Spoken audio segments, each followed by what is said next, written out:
And the Hebrew community, they left a place of oppression in Egypt, right? With the faith that they were worth more. The Hebrew community went out in faith from the place of their oppression with the faith that they were worth more than subjugation or subordination to an unjust system. They believed that they were worthy of being liberated. They believed that they were worthy of being liberated. Now, I don't know about you, but sometimes I don't feel like I'm worthy of being liberated. Can we get an amen in here?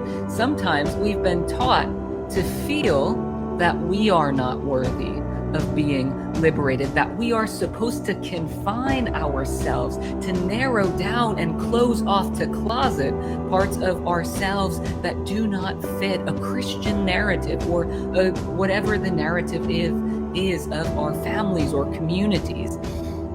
And the Hebrew people went out with the faith that they were worthy of liberation, that liberation was their calling, not subordination or subjugation.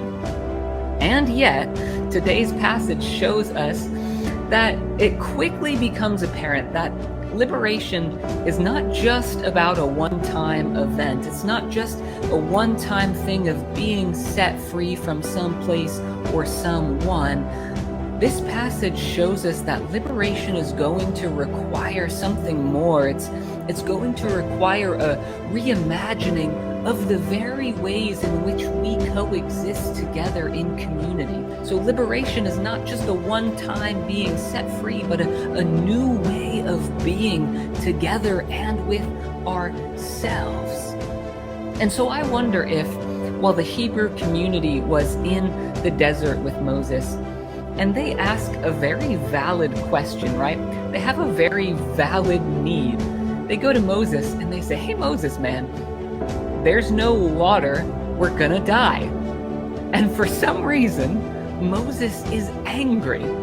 For some reason, Moses is angry. And I wonder if Moses is angry at their very valid fear, because in that moment, Moses realized that it's going to take more than just being physically liberated from Egypt, that it's going to require a liberation of their mentality and their expectations of the ways in which they operate as a community.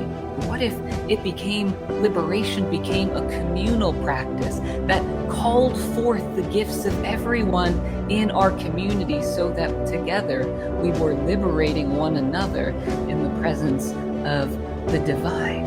And then we get, in our second reading, this sassy passage from Jesus today. These religious folks are out here trying to trap Jesus.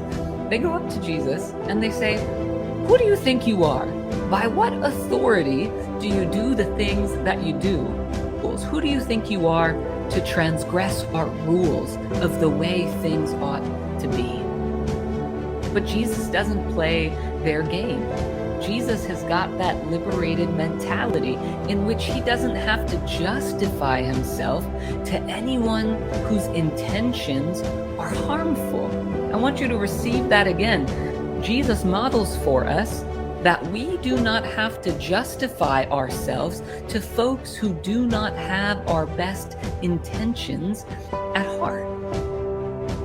Our validation does not come from folks who are trying to trap us or who do not have our best intentions, our well-being at heart. Our validation does not come from the haters. Our validation does not come from the haters. So free yourself.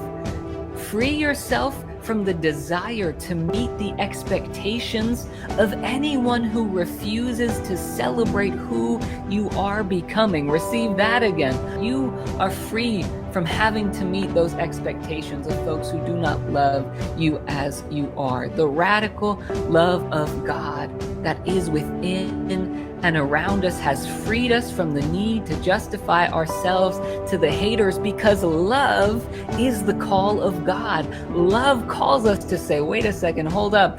I don't have to let that reflect and impact my self-image. I am called to more. I know I already am more. I have a community called the Community of the Young Prophets, Church of the Young Prophets, that tells me I am worth more. Now, We got to believe it. Now we have to believe and embody this liberated mentality together to move into the promised space of liberation that is already within you and around you. Live into it, embody it, love it together. Amen.